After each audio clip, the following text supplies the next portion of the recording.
Welcome back here on your Monday. We've got scattered showers, thunderstorms kind of rolling their way through the area this morning. They'll move out by late this afternoon into this evening. So very isolated storms could redevelop, and temps going to warm up a bit back into the 80s. Now yesterday highs were mainly low to mid 70s, so we're going to rebound a little bit.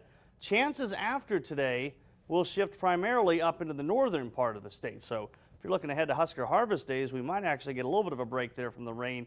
Looks like Wednesday night to Thursday could be the best chance there that we see something. And then we'll cool off again by Thursday into Friday. So we've seen a little bit of a shift in the pattern from what we had for the last really couple of months. We're actually seeing an upper level ridge now develop in the southeast part of the country, and they're going to bake. It's going to be very warm in southeast areas. It's already pretty hot over the weekend, and it's building in a little bit further. But we will see these troughs of low pressure now swing through. It does appear, though, that as this ridge builds in, it's going to help guide this upper level low more into the northern plains, and that's why I think rain chances after today will kind of shift mainly up into the northern part of the state. Here's what's out there right now. You know, it looks very impressive.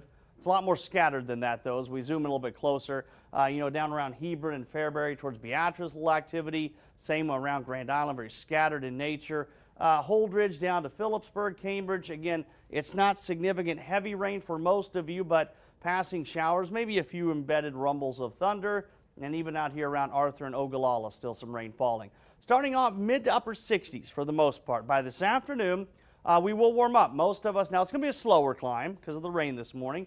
By this afternoon, though, a lot of us will make it back into the 80s. Like I said, we were in the 70s yesterday. One thing to watch for this afternoon, could see a very narrow area of isolated storms develop, and it wouldn't even be out of the question for some of those to pulse up and become severe. We got to watch that a little bit closely, and then those will dissipate as we get into tonight. There will be a chance very early tomorrow morning of rain building up into southeast areas. I think Tri-Cities will probably miss out on it, and then we'll shift up here to the north tomorrow evening into tomorrow night for those better rain chances. 82 the high today for the Tri-Cities. That is pretty much on average. We'll drop to 64 tonight, and then I think we get a little warm, maybe even a little muggy tomorrow with a high of 86 as Husker harvest days will kick off, maybe just a bit on the warm side. High temps today, low to mid 80s across much of the region.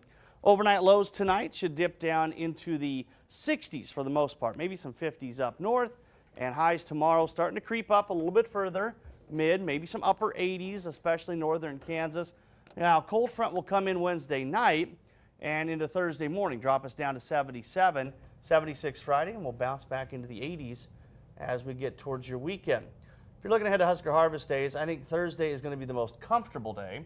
Highs in the 70s. Could be a little windy, though. In fact, I think there'll be a pretty good breeze all 3 days, but as long as we can avoid any kind of significant rainfall, people can handle it being a little warm, a little muggy. So I think actually it might turn out all right. It's definitely been worse. Yeah, for sure.